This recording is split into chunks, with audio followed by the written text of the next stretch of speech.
Rotation de deux poulies.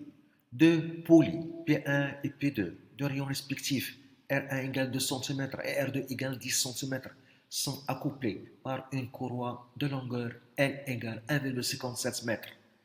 Un repère A tracé sur la courroie effectue 120 révolutions par minute. La courroie ne glisse pas sur les deux poulies. 1. Calcule la vitesse d'un point de la courroie. 2. Montre que les vitesses angulaires sont inversement proportionnelles au rayon des poulies. 3. Déterminer en radians par seconde et en tours par minute la vitesse angulaire de chacune des poulies.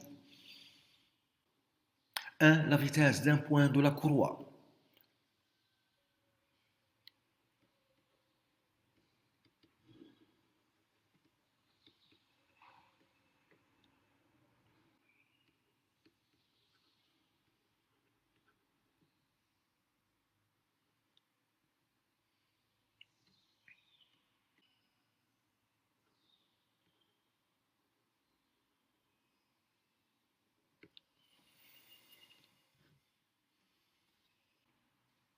On utilise la relation la vitesse v est égale à la distance parcourue d sur la durée delta t correspondante est égale la distance d parcourue pendant une minute.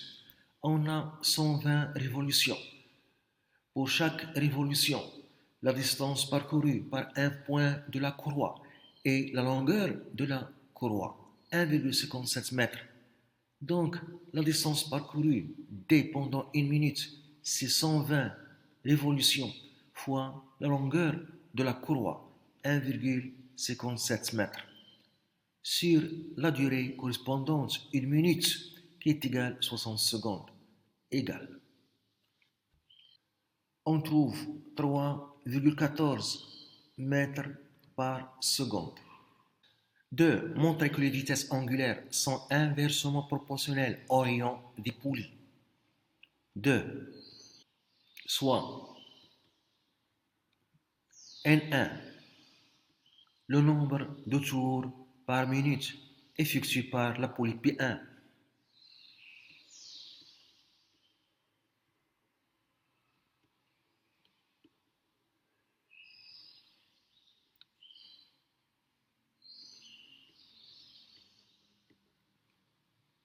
Fait par P1.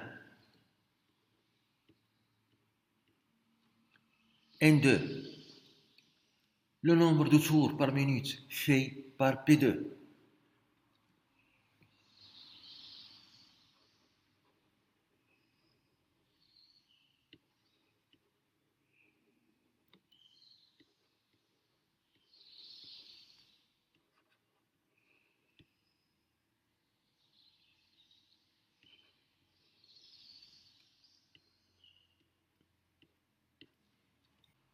Pendant une durée, delta t est égale à 1 minute. La longueur L1 parcourue par un point de la courroie est égale au nombre de tours effectués par la poulie P1 N1 fois le périmètre de la poulie P1 2pi R1. Car pour chaque tour, la distance parcourue par un point de la courroie, c'est 2pi R1, le périmètre de la poulie P1. Et pour N1 tour, on a une distance parcourue par un point de la courroie, L1 égale N1 fois 2pi fois R1. Et pour la poulie P2, la distance L2 parcourue par un point de la courroie pendant une minute est égale au nombre de tours N2 fois 2pi fois le rayon R2 de la poulie P2. Car pour chaque tour, un point de la courroie parcourt la distance 2pr2, le périmètre de la poulie P2. Car pour chaque tour, la distance parcourue par un point de la courroie, c'est 2pr2, le périmètre de la poulie P2. Et pour N2 tours pendant une minute, la distance parcourue par un point de la courroie L2 est égale à N2 fois 2pi R2. pendant la même durée. Une minute, un point de la courroie parcourt la même distance. Donc on a L1 est égal à L2. Ce qui donne N1 fois 2pi fois R1 est égal N2 fois 2pi fois R2. Je simplifie par 2pi et je trouve N1 fois R1 est égal N2 fois R2. N1 représente la fréquence qui est égale à la vitesse angulaire sur 2pi fois R1 est égal à oméga 2, la vitesse angulaire de la poulie pi2 sur 2pi fois R2. On simplifie par 2pi encore et on trouve oméga 1 fois R1 est égal à oméga 2 fois R2. Donc, oméga 1 est égal à oméga 2 fois R2 sur R1. On voit que la vitesse angulaire oméga 1 de la poulie P1 est inversement proportionnelle à son rayon R1. La même chose, oméga 2 est égal à la vitesse angulaire de la poulie P2 est égal à oméga 1 fois R1 sur le rayon R2. La vitesse angulaire oméga 2 de la poulie P2 est inversement proportionnelle à son rayon R2. 3. Déterminer en radians par seconde et en tours par minute la vitesse angulaire de chacune des poulies. 3. Les vitesses angulaires des poulies.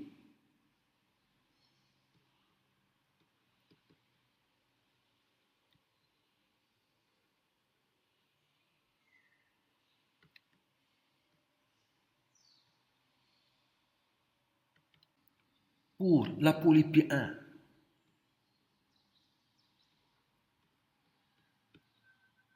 on a la distance parcourue par un point de la courroie L1 est égale à N1 fois 2pi fois R1. Je divise les deux membres par la durée delta t, une minute. Donc L1 sur delta t est égal à N1 fois 2pi fois R1 sur la durée delta t. L1 sur delta t, c'est la vitesse V déjà calculée qui est égale à 3,14 mètres par seconde. La vitesse d'un point de la courroie. N1, c'est le nombre de tours. N1 fois 2pi, c'est l'angle de rotation pendant une minute. N1 fois 2pi, c'est l'angle de rotation delta θ pendant la durée delta t fois R1. Delta θ sur delta t, c'est oméga 1 fois R1. Donc la vitesse angulaire oméga 1 de la poulie P1 est égale à V sur R1. Application numérique 3,14 divisé par R1, 2 cm en mètres fois 10 pouces moins 2 égale.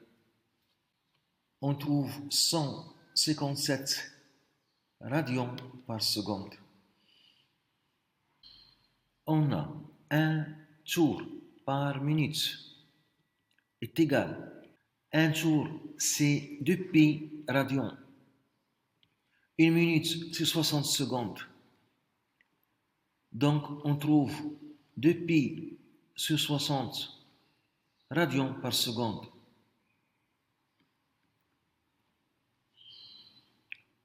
Donc, 1 radian par seconde est égal à 60 sur 2pi tours par minute. Donc, oméga 1 en tours par minute est égal à 157 fois 60 sur 2pi tours par minute. On trouve oméga 1 est égal à 1500 tours par minute. Pour la poulie P2, on a la vitesse angulaire oméga 2 est égale oméga 1 fois R1 sur R2. On calcule d'abord oméga 2 en radians par seconde. Oméga 1, 157 radians par seconde fois R1, 2 cm sur R2, des centimètres. On simplifie par centimètre, reste radians par seconde. On trouve 31,4 radians par seconde. La vitesse angulaire oméga 2 en tours par minute.